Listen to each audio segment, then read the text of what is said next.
All right, let's get going. We're about 5 minutes late, so I'm going to talk a little faster. It's going to be like a auctioneer right here, okay? So we can get caught up. Maybe not. That's about as fast as I can talk. All right, my name's Daren. I am with Wasatch Freeze Dry. Wasatch Freeze Dry is a company that manufactures freeze-dried food. Shireen, the owner of Sage and Plow, carries our products right outside. You can buy everything from casseroles to fruits, vegetables, eggs, right? So I love eggs. If you want to store something that has lots of protein and easy to cook on very little energy, stock up on eggs, okay? Tastes just like fresh. Just like fresh. Okay, so so Wasatch Freeze Dry, so we're a manufacturer of food. We also, I am a certified Harvest Right technician. I do all the warranty repairs for Harvest Right in the field. So when they can't figure it out, they call me and send me out. So if you have an issue with your machine and it's under warranty, call Harvest Right, and when they start running you through the do this, do that, say, look, I'm not doing that. I'm not taking my machine apart. Just send someone out and you'll see my happy face, okay? If you're not under warranty, you can just give me a call directly. There's cards up here. If you want to take a card, they'll be right up here. And call me for anything. If you're doing something new and you're a veteran freeze dryer and you want to make sure you do it right, give me a call, send me a text, and I'm happy to help. Love it, okay? My website, wasatchfreezedry.com. You can go out there and see what we sell. We also, if you want to buy a machine, give me a call. You won't get a cheaper place than what I can sell it for. Harvest Right has MAP pricing. Everybody has to sell the same pricing. But with me, you get free delivery, setup, and training. So I'll bring it out, set it up, and get you going, and then you'll have access to, you get my phone and all that, and any help you need, you just let me know. Only in Utah? Only in Utah. Okay. I have my book up here. If you want to buy it, it's $20. It's a very condensed book. I do not believe in making a big, thick, wordy book. A lot of the stuff that you're going to hear today is in my book. There's a lot of recipes in there that are geared for your size of machine. So if you have a medium machine, the recipe goes, here's what you need to do to fill that machine, that type of things, okay?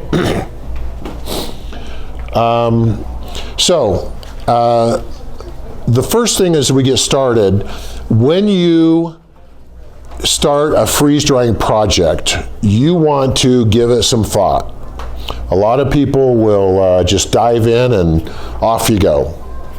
And you're unsuccessful when you get there, right? Because you didn't put enough thought into it. So what I mean by that is there's a certain thought process you should go through every time you do a batch. And that is, you need to decide what to do, obviously, but how you're going to use it. And this is probably the most important question. How am I going to use this food? So let me give you an example. One of my first things I've ever freeze-dried when I got my first one years ago was lasagna. I love lasagna. I made a lasagna, a big pan, 9.5 by 13-inch pan, and I baked it, got it out.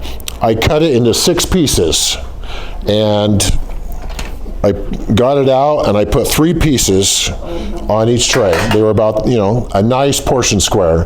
Put it on the tray, threw it in the freezer, froze it, went to put it in my freeze dryer, and it stuck up about this far. Well, I missed that. So when I went to put it in the freezer, it stuck up too far. So I pushed it down.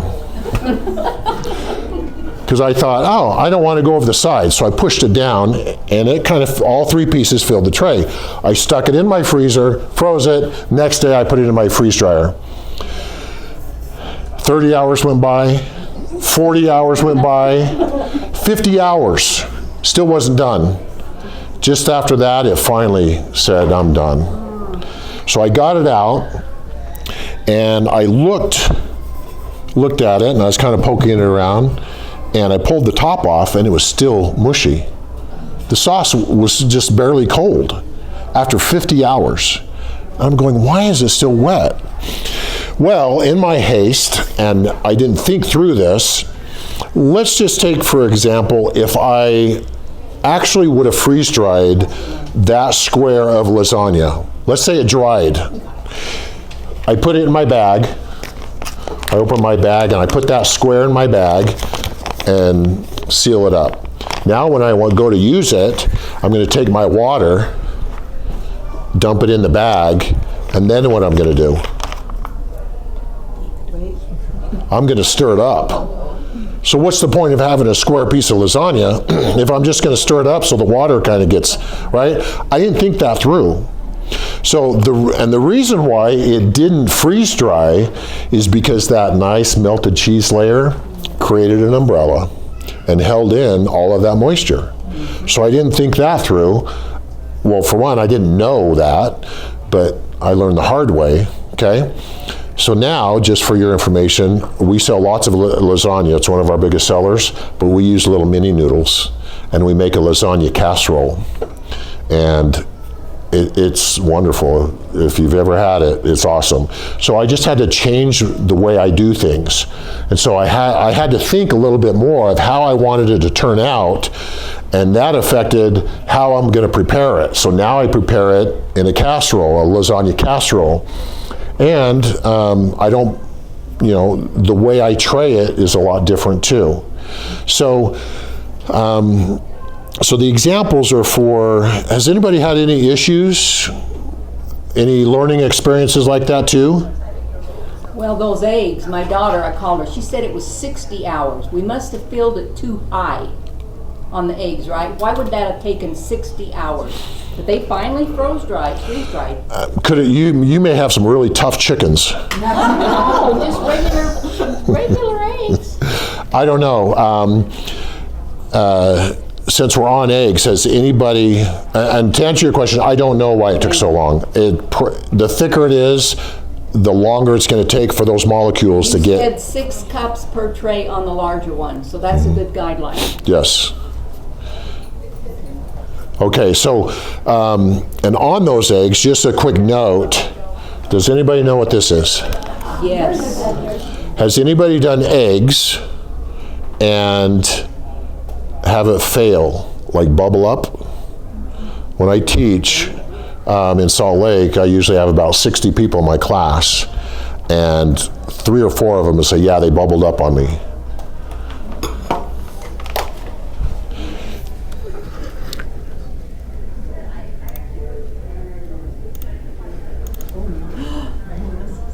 All right. Oh, no. So, if you can see that, I came in my one day and found out that my eggs were just bubbling over.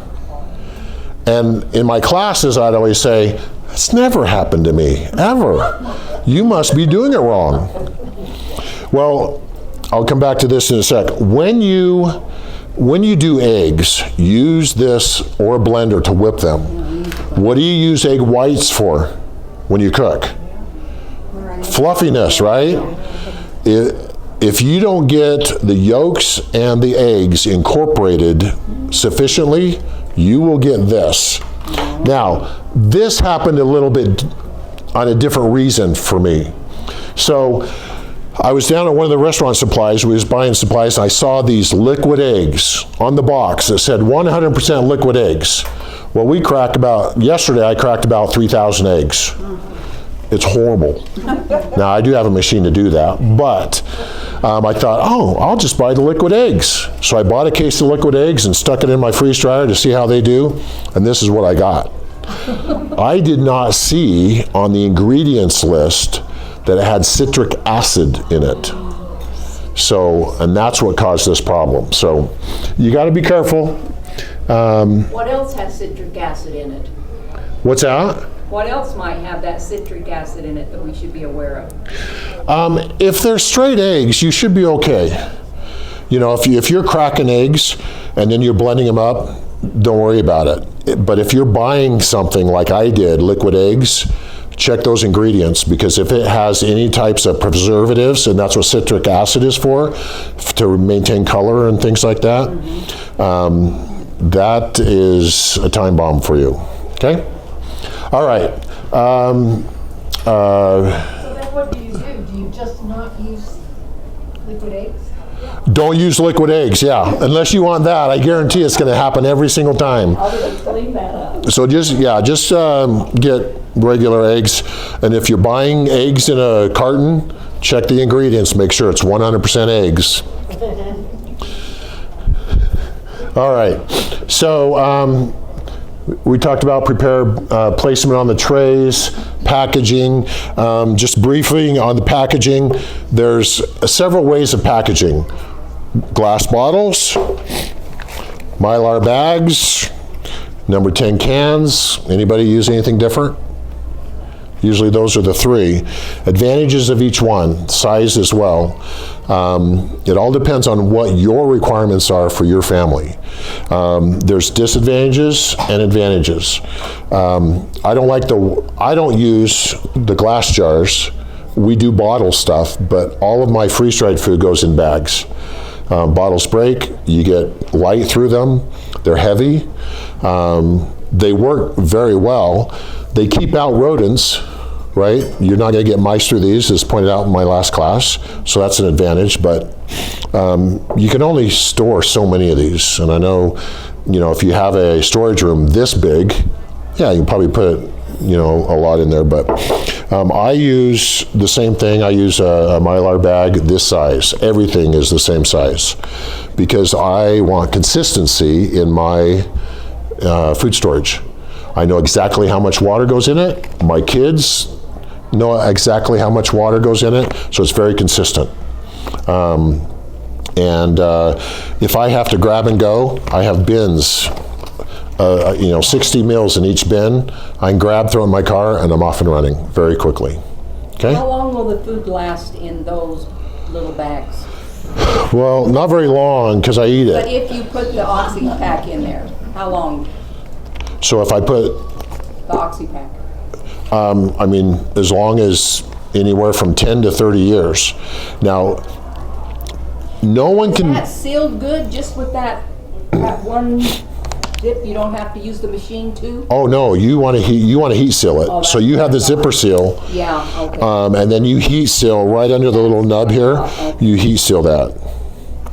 So now, one point I make, no one can tell you how long your freeze-dried food's gonna last. No one. And if you're assuming it's 30 years, you might want to reevaluate that. I've seen too many people with pets, with different methods of doing things. They're cutting raw chicken here, they're slicing vegetables over here. Your machine will not kill anything. A freeze dryer will not kill any bacteria, mold, salmonella, nothing. So if you want to open something up, if you have a cat and it jumps up, walks across your counter while you're in the other room, puts stuff in your food, you don't know it, and you bag it up, in a few years you could open your bag and say, who put my wig in my bag? Because it's growing stuff. It's growing things that you don't want to eat. So be careful about what you put in, because what you put in, you're going to eat. So, yes? Can you use a vacuum sealer? I don't. No? Well, I use my vacuum sealer. Right, I just meant like a... Like a Seal-A-Mill or something? Yes, like that. No, not on most of my food. You're gonna eat it within a month or two, you're okay, but. Yeah, the bags are expensive, and if I'm doing nuts and things like that I can't freeze dry, I'll vacuum seal those and throw them in the freezer. Right. Things like that. But not freeze-dried stuff. Not normally. If it has stuff in it that, like if it has lots of nuts in it, nuts have oil, or if there's chocolate, I will freeze dry that, and then, but I'll put it in the freezer too, because oil doesn't freeze dry. Now that doesn't mean you can't use oil in your cooking. You just can't take a cube of butter and throw it in your freeze dryer and expect powder, right? Okay, all right. So let's move on real quick. Yes. Is there any tool that you can use to check your freeze-dried stuff to know if it's still good? Yes. Will you have a tool? Will you show her the tool?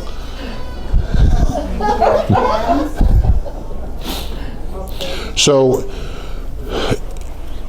you can't leave the quality of your food up to anything but your mouth and your hands and your eyes.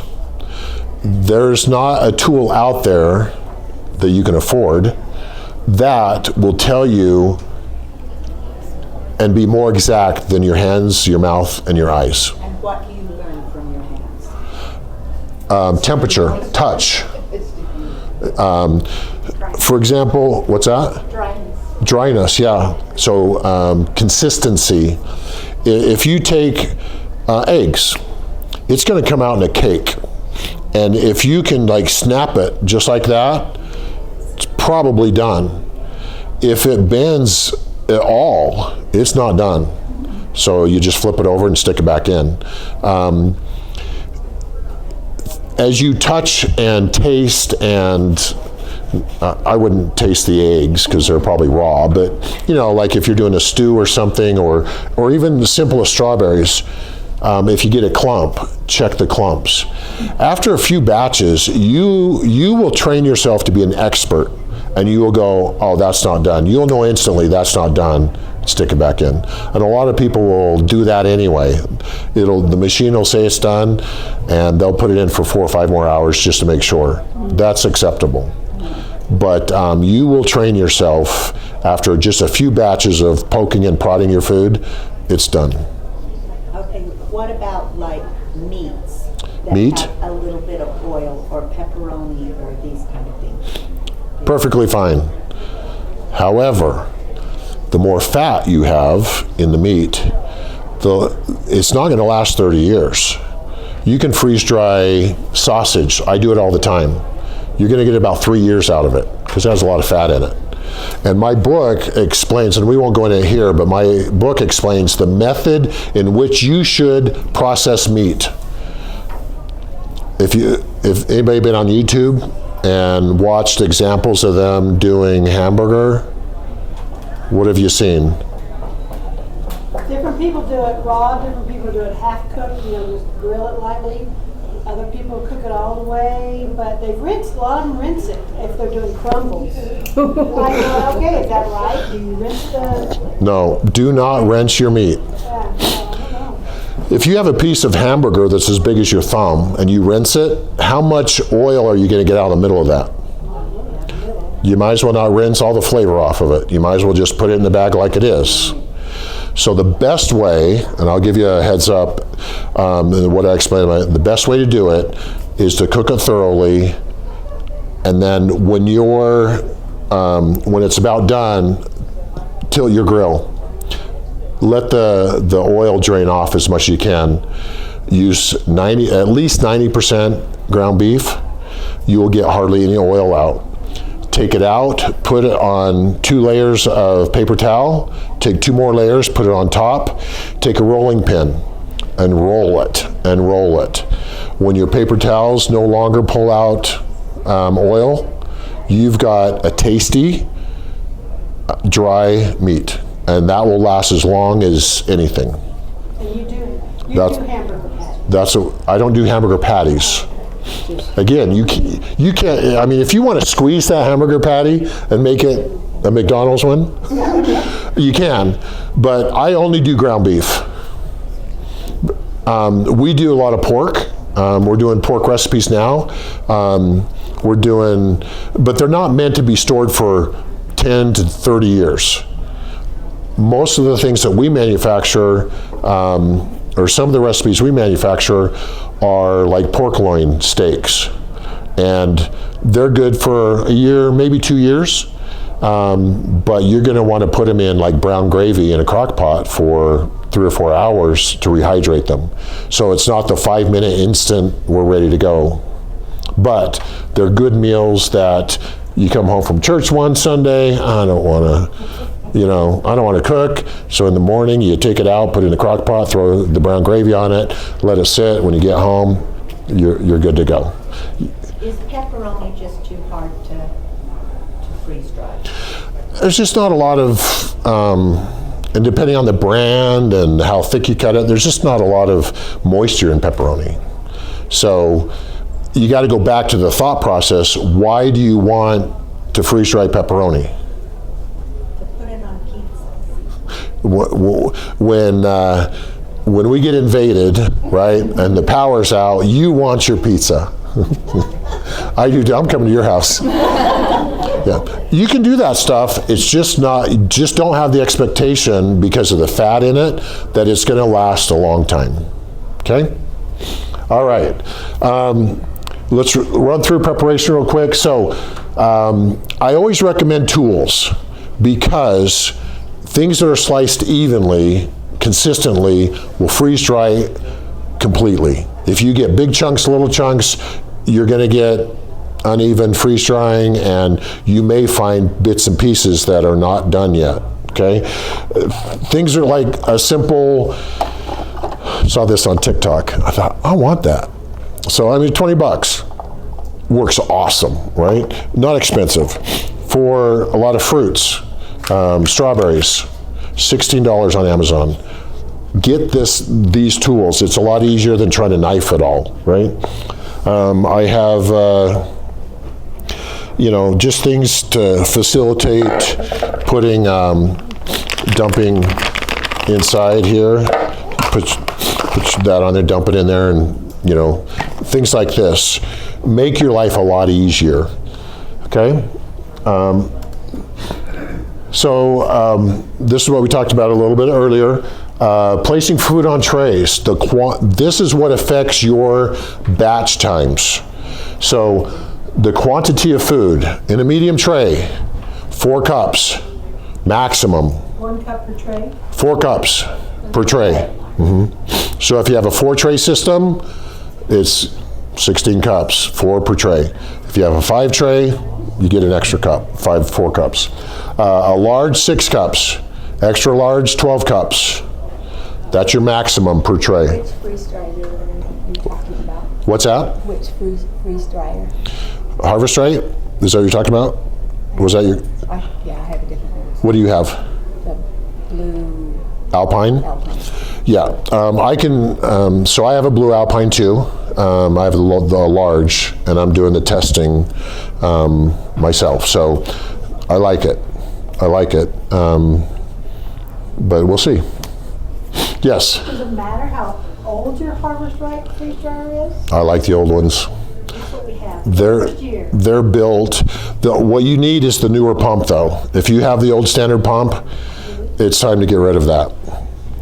I mean, if you like changing the oil, then, but if you don't like changing the oil, and we'll get into that in a second, but this is the pump I have. You can get them for $450 with a 1-year warranty. And this is what I use in my manufacturing facility. On most of my machines, I have over 200 batches on 1 quart of oil without changing it. There's a process to do that, but it's really easy. Now that almost makes it an oilless pump. And don't ever buy the oilless pump. They're $2,000. You have to rebuild them every 2 years for $450. They're heavy, they're noisy. Don't do it unless you have one. I didn't insult anybody, did I? I don't prefer them. Okay? All right. Food density is important too. Food density, mangoes will go a lot longer than strawberries, just because they're a lot more dense, okay? And then placement on the tray, we talked a little bit about that already. Packaging, we talked about that. Okay, let's talk about the machine maintenance, because I think there's a few questions, and this is something I see every time I go out and visit a customer. They say, well, I said, well, why are you changing your oil after 5 times and they have this pump? It's like, well, Harvest Right said so. It's like, yeah, they're selling this too for $15.99. So, you know, it's a money thing. So your machine does not know the condition of your oil. Does your car know the condition of your motor oil? How do you know when to change the motor oil? You push the button and it says. It just counts mileage, right? It says you've gone so many miles. Is there a difference between in-town driving and running the Baja 500 in the sand? Yeah, right? You could probably go several years without changing your oil in your car, running around town. You just don't get dirty. But in the Baja 500, you're going to change it every single race. Same thing with these machines. The machine does not know what your oil's like. So what I recommend is go on Amazon. You can buy this in, you get a 4-gallon pack for $111. That's like 7 something a quart. This from Harvest Right is $15.99. This is Robinair oil with a Harvest Right sticker on it. Same oil. They just, Robinair. Robinair. R-O-B. Online? Where do you buy it? I buy it off Amazon. It's the cheapest place out there. But I buy it in the quarts, or sorry, in the gallons. You get 4 gallons for $111. Yes. We have the original and we're using, it's not the pump that came out with the original, we replaced it since then, but when I drain the oil each time we do a batch, I get water in it. Does this pump get water in it? So the baffling system is totally different. You have a standard pump, right? It's mostly silver. So this Premier pump right here is full of a baffling system. And that's what this switch is on top, is it controls that baffling system. So you will not get all of that moisture that you have to, with the standard pump, you have to filter, no question. But with the technology in this pump, you don't have to. So you can run this until the oil won't hold a vacuum, and then drop it out, throw it away, put new oil in it. If you filter, if you have this pump and you're filtering, you could and on average, and I've seen it over and over again, I go out to maintain or to fix someone's machine and their pump's not working. They say, oh, it's only 2 years old. Well, they're filtering and putting dirty oil back in, because when you filter, it doesn't go back to clear. If you're using the Dairyland, which is blue, it doesn't go back to blue. It's still a little putrid, right? And so you're putting dirty oil, and what happens is, because your pump gets hot, it starts searing on the inside, and the reservoir gets caked on it.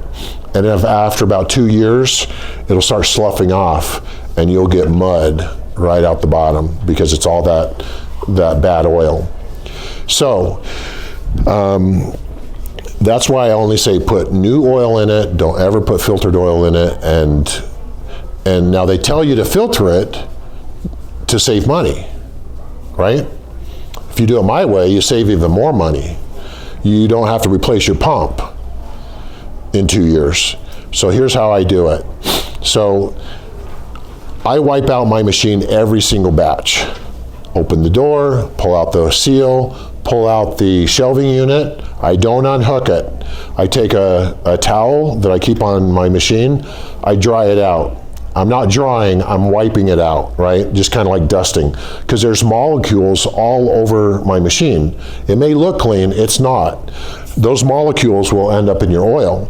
So if every batch you're wiping it out, anything that's fallen off into the bottom, you're wiping it out.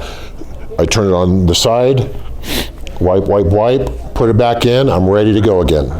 right? Everybody with me so far? Now, the next question is, well, how do I know when to change my oil? There will be a message on your machine that'll say, if you've seen it, it'll say, change my oil. Don't ignore that. Sorry, ignore that. Don't follow, because that's just counting. It doesn't know what your oil is, remember? So what will happen when the oil gets dirty enough, you will get an inadequate vacuum error. Has anybody got that? I think everybody has got that, whoever has a harvest rate. And that's the failure of the machine to get down to the right vacuum pressure. It's probably your oil. So what you do is you put your oil, take this over, put your jar under there, open it up. Now your machine's still working, right? It's still on. It's shut off your pump. And it says, resume vacuum, right? So when you see that, put your jar under there, crack the lid, open the valve, drop out your oil, close the valve, take your brand new oil, dump it back in the top up to the level it should be, which is 50% on the window glass. Tighten your lid, go to your screen, hit resume vacuum. You're done. And you're off until the oil is no good any longer, okay? How do you dispose of your oil? I take it down. The O'Reilly next to me just takes it. So there's probably different places out there. But because I only change my oil like maybe once a year, I mean, I don't have to do it very often. Yes? So if I've already filtered it like 3 times or so and put it back in, should I start over or should I just stick with it until the vacuum no longer works? That's up to you. It's not going to create issues if I've already filtered it and I've used oil back in? Probably not. I mean, if you wanted to finish out that oil, it's probably not going to last that long if it's been filtered, because it's probably 80% of what it was anyway. So you could wait till it gets the inadequate vacuum error and then dump it out and just start putting new oil in it. Yes? So you're saying don't use this picture that they sent with the machine? Use it, but use it for lemonade or water or something. Oh, okay. But yeah. Use it for your machine. That's right. Okay. Okay, so that's what it looks like on Amazon. So that's what you'll get on Amazon. Is that the best brand? What's that? Is that the best brand? That is, there's 2 brands that Harvest Right recommends, Robinair, Black Gold. This is Robinair. Even though it says Harvest Right, it's Robinair. Have you used black gold? Because that's what we've been buying. I haven't used Black Gold. It's a little bit more expensive than Robinair, but I know a lot of people that use it, so I go with that. All right, they're kicking us out. So I just wanted to say, does it do any good to put a fan on your pump? yeah, it'll keep it cooler. I say it'll make it last longer. I don't know about last longer, but as guys, we know that cool engines make a better engine, right? So keeping it cooler probably helps the seals and things in it so that they don't degrade so fast. Thank you, everyone. If you want my card, come and grab my card and text me, or if you have any questions at all, okay? Thank you. Good job. You